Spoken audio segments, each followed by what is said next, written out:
Hello good evening everyone, my name is Ankita and welcome to the YouTube channel of judiciary gold. और आज 3 दिसंबर को है international day of persons with disabilities. और इसीलिए आज हम डिस्कस करने वाले हैं यहाँ पर कुछ ऐसे अधिकार जो हमारे देश का कानून, हमारे देश का संविधान और हमारे देश के द्वारा पारित किया हुआ एक खास अधिनियम देता है ऐसे लोगों को जो डिसेबिलिटीज से सफर कर रहे हैं। इससे पहले कि हम इन अधिकारों को जाने, हमारे लिए ये जानना जरूरी है कि पर्सन विद डिसेबिलिटी किसे कहा जाता है या डिसेबिलिटी क्या का अर्थ क्या होता है। Person with disability means person with long term physical mental or intellectual or sensory impairment uh, which in interaction with barriers hinders his full or effective participation in the society equally with the others। so ऐसी कोई भी इम्पेरिटी जो impairment sorry जो आपको basically society में एक equal level पर participate करने से रोकती है या आपके पार्टिसिपेशन को बीच में हिंडर करती है। पर्सन विद बेंचमार्क डिसेबिलिटी क्या है? अब एक चीज तो है पर्सन विद डिसेबिलिटी, एक और उसी का एग्रीवेटेड वर्जन हम कह सकते हैं which is person with benchmark disability. Now what is benchmark disability? Let us see. Means a person with not less than 40% of a specified disability, where specified disability has not been defined in measurable terms, and includes a person with disability where specified disability has been defined in the measurable terms as certified by the certifying authority। तो कुछ specified disabilities या फिर कुछ जिनको आप measurable terms में बात कर सकते हो या फिर कोई ऐसी स्पेसिफाइड डिसेबिलिटी जिसको आप मेजरेबल टर्म्स में नहीं बोल सकते हो, अगर वो डिसेबिलिटी 40% से ज्यादा किसी व्यक्ति को इम्पैक्ट करती है या किसी के अंदर 40% से ज्यादा है, तो हम उस व्यक्ति को कहेंगे कि such a person is person with benchmark disability. अब ऐसे ही लोगों के लिए,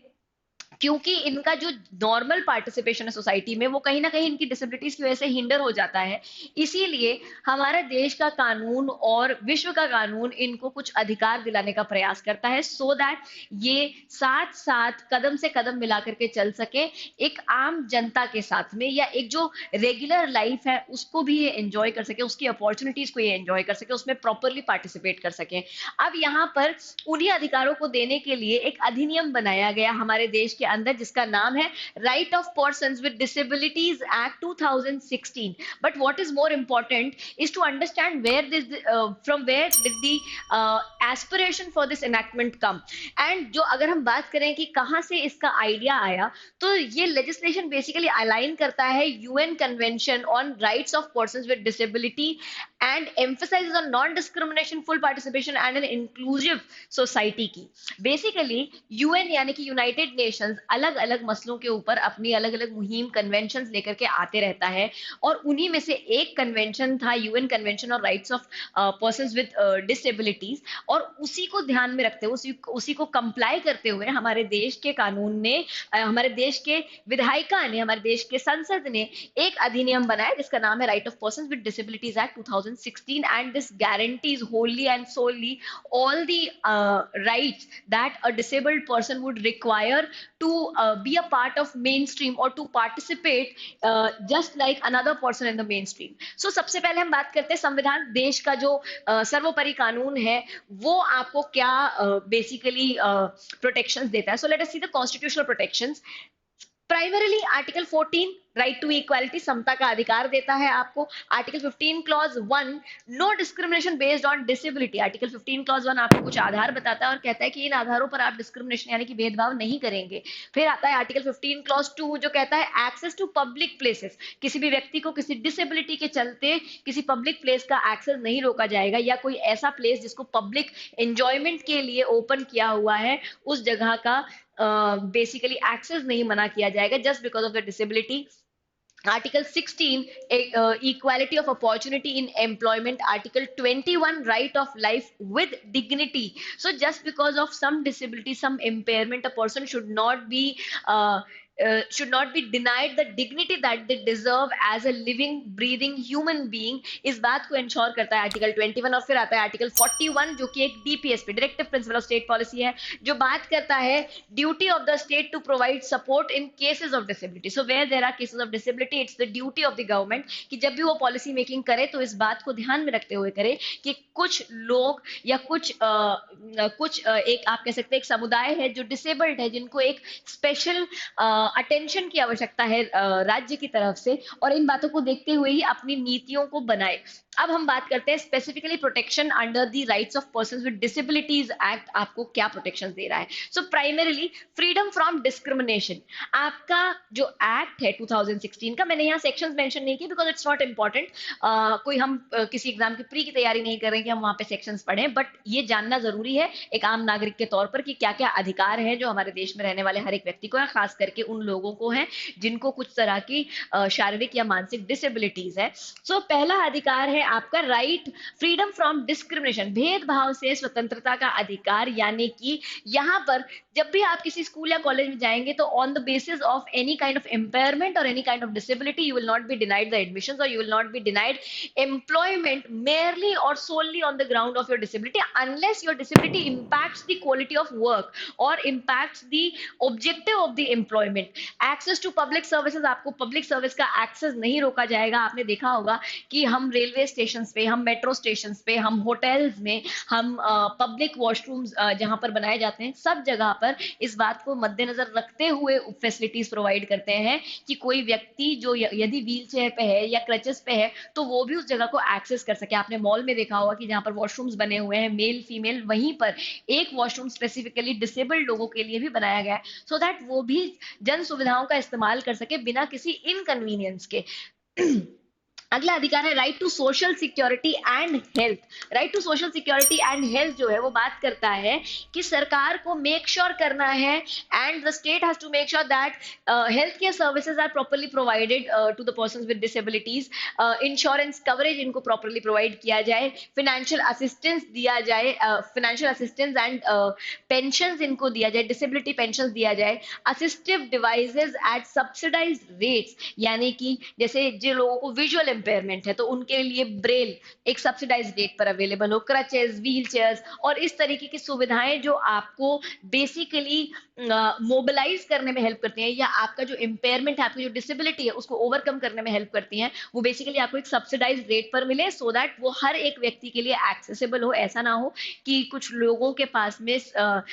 जो आर्थिक संसाधन है उनकी कमियों के कारण वो इन फैसिलिटीज को, इन इक्विपमेंट्स को, डिवाइसेस को इस्तेमाल ना कर पाए और मेन स्ट्रीम का भाग ना बन पाए या अपने जीवन का पूर्ण आनंद ना उठा पाए। उसके बाद में आता है right to equality and dignity, equal treatment in the society, work places, institutions, किसी भी जगह पर, चाहे वो वर्क प्लेस हो, चाहे वो इंस्टीट्यूशन हो, चाहे वो स्कूल हो, चाहे वो किसी और तरीके की संस्था हो, वहां पर आप एक पर्सन विद डिसेबिलिटी को अनइक्वली ट्रीट नहीं कर सकते, कोई ऐसा व्यवहार नहीं कर सकते हैं जो कि समता के विरुद्ध हो या समता का जो सिद्धांत है उसके विरुद्ध हो, इक्वालिटी के कॉन्सेप्ट के विरुद्ध हो। आपको सबको इक्वल ट्रीटमेंट देना है और एक डिग्निफाइड तरीके से सबको ट्रीट करना है, इसीलिए ऐसी सुविधाएं प्रोवाइड करी जाए, ऐसे संसाधन, ऐसे इक्विपमेंट्स प्रोवाइड करे जाए जो बेसिकली एक डिसेबल्ड व्यक्ति को part of the crowd feel करने में हेल्प करे। उसके बाद में आता है right to skill development and vocational training. अब now this is very important, see mainstream में लाने के लिए किसी भी व्यक्ति को बहुत जरूरी है कि हम उसको एम्प्लॉयमेंट प्रोवाइड करें, हम उसको लाइवलीहुड का जरिया प्रोवाइड करें। अब लाइवलीहुड का जरिया प्रोवाइड करने के लिए अलग तरह के व्यक्ति के लिए अलग सुविधाओं का आपको प्रयोजन करना पड़ेगा। बहुत ही साधारण सी बात है कि हम एक जो रेगुलर जॉब सर्विसेज की बात करते हैं, जैसे आपने देखा होगा कि बहुत सारे लोग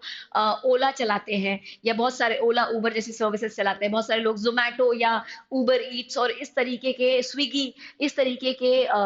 फूड डिलीवरिंग एप्स पर काम करते हैं। Now recently these companies have come up with a very bright idea where they are providing specific vehicles which are required for persons with disability so that the people can enroll themselves as delivery partners, as delivery persons, and can go door to door to deliver the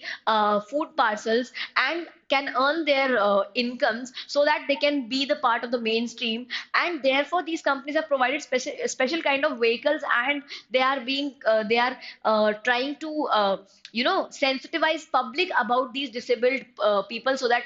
जो लोग हैं वो उनको ऐसा ना बोलें कि नहीं नहीं आप तो डोर पे आके ही डिलीवर कीजिए, या आप तो लिफ्ट से आकर के ऊपर डिलीवर कीजिए। तो सेंसिटिवाइज करने का भी काम कर रहे हैं, साथ में संसाधन भी प्रोवाइड कर रहे हैं कि एक डिसेबल्ड व्यक्ति अपने डिसेबिलिटी की वजह से घर ना बैठा रहे, रादर एक अपने लिए अच्छी अर्निंग का सोर्स और एक डिग्निफाइड सोर्स अपने लिए जनरेट कर पाए। PWDs have the right to receive training for livelihood and self employment. In many places you will see that people with females with disabilities are trained in sewing, है ना, सिलाई का काम उन्हें, टेलरिंग का काम उन्हें सिखाया जा रहा है, सो दैट वो टेलरिंग के काम से या एम्ब्रॉयडरी के काम से या कोई हैंडलूम या हैंडीक्राफ्ट के काम से अपना संसाधन, अपने लाइवलीहुड कमा सके। उसके बाद में आता है right to education, another very important right that can change the future of the country and of the people who are suffering with disabilities. Free and compulsory education for children with benchmark disability from the age of 6 to 18, inclusive education model in regular school. तो ऐसा नहीं है कि disabled लोगों के लिए अलग school बनाए जाएंगे, एक ऐसे मॉडल पे, एक ऐसे आउटलाइन पे स्कूल बनाए जाएंगे जहां पर हम इंक्लूसिव फील करा सकें ऐसे बच्चों को भी जिनको कोई डिसेबिलिटीज है, हमें उनके लिए अलग स्कूल ना बनाने पड़े, मेन स्ट्रीम रेगुलर बच्चों के साथ में वो भी अपनी शिक्षा ले पाए। इस बात की तैयारी, इस बात की नीति बनाई जाए।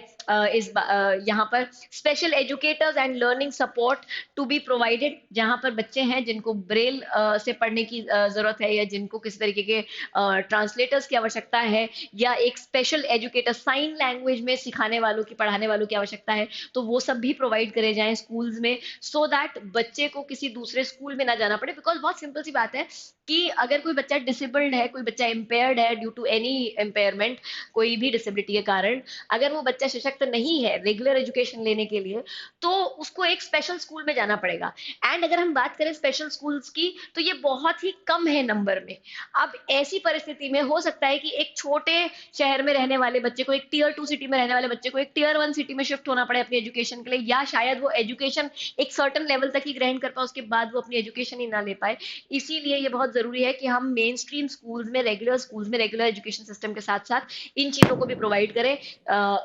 उन स्कूल से पढ़ने वाले बच्चों के लिए स्पेशल टीचर्स, स्पेशल एजुकेटर्स को भी रिक्रूट करें। फिर आती है बात राइट टू एम्प्लॉयमेंट की। एजुकेट करने के बाद में बहुत इंपॉर्टेंट है कि हम एजुकेशन, एम्प्लॉयमेंट पे भी ध्यान दें। 4% रिजर्वेशन गवर्नमेंट जॉब्स में पीडब्ल्यूडीज के लिए पुख्ता किया गया है, रोका गया है। उसी के साथ में no discrimination in hiring, promotion और ट्रेनिंग में, हायरिंग में, प्रमोशंस में डिस्क्रिमिनेशन से पाबंदी लगाई गई है, डिस्क्रिमिनेशन करने पर। Private sector encourage to follow inclusive hiring, also the private sectors are asked कि वो इंक्लूसिव हायरिंग करें, पीपल विद डिसेबिलिटी को हायर करें, सो दैट एक अच्छा कल्चर एस्टैब्लिश हो सके, और जो एक टैबू है या एक जो इनकन्वीनियंस है पर्सन विद डिसेबिलिटीज को, या फिर उन लोगों को जो उनके आसपास है, उसको हम किसी तरीके से डिफीट कर पाए। फिर है right to legal capacity. PWDs have the right to make their own decisions. कहीं ना कहीं एक जब हम बात करते हैं right to life and personal liberty, तो पर्सनल लिबर्टी का एक बहुत इंपॉर्टेंट एस्पेक्ट, एक बहुत इंपॉर्टेंट फैसेट ये है कि हमें हमारे डिसीजंस लेने की आज़ादी होनी चाहिए। हमें हमारे लिए तय करने की या हमें हमारे लिए क्या ठीक है और क्या गलत है, ये तय कर पाने की हमारे पास में स्वतंत्रता होनी चाहिए। और उसी को गारंटी करता है आपका जो right of person with disabilities act है। Provisions of supported decision making is if needed. ये एक तरीके से एक्ट ने आपको प्रोटेक्शन प्रोवाइड किया है कि आपको थॉट का लिबर्टी रहेगा, आपको डिसीजन मेकिंग का लिबर्टी रहेगा, and in case you need assistance we will also provide that kind of support, so that you can take a smart a successful decision with the help of somebody who is mentoring you if required. फिर उसके बाद में right against abuse, violence and exploitation, special measures for protection against harassment, neglect, abuse, emotional or economic or physical, special courts exist for speedy justice in the case of disability related cases. So ये एक बहुत important चीज है जिसको ध्यान में रखा गया है कि किसी भी तरीके का वायलेंस या अब्यूज या एक्सप्लॉयटेशन ना हो लोगों का, जो जिन लोगों को डिसेबिलिटीज हैं, इनके प्रोटेक्शन के लिए, इनको हैरेसमेंट से बचाने के लिए, नेग्लेक्ट से बचाने के लिए, फिजिकल, मेंटल या इमोशनल, इकोनॉमिक अब्यूज से बचाने के लिए अलग से मेजर्स लेने की हिदायत है सरकार को। और साथ में ये भी कहा गया है कि स्पेशल कोर्ट्स बनाए जाएं सो दैट स्पीडी जस्टिस यहाँ पर डिलीवर की जा सके। सो इसी के साथ में हमारा आज का ये सेशन जो है मैं समअप करूंगी, जहां पर मैंने बहुत सारे राइट्स के बारे में डिस्कस किया with regards to the persons who happen to have disabilities. If you know somebody who is suffering from any kind of physical disability, it's not only your kind gesture towards them, but it is also your duty as a aware citizen and as a human to inform them of their rights, to inform them about the enactment which we have in our country, जो उनको support करने के लिए बनाया गया है, क्या सुविधाएं हैं, क्या संसाधन है, इन बातों के बारे में इन्फॉर्म करना हमारी ड्यूटी है, हमारी मॉरल ड्यूटी है, हमारी नैतिक कर्तव्य है कि हम इन लोगों को इन्फॉर्म करें that you too are a part of the community and therefore you have certain rights which you must be aware of. इसीलिए ये वीडियो जितने ज्यादा से ज्यादा लोगों को आप पहुंचा पाए जरूर पहुंचाइएगा। Bye guys, make your day great and have a great life ahead. See you again in the next session.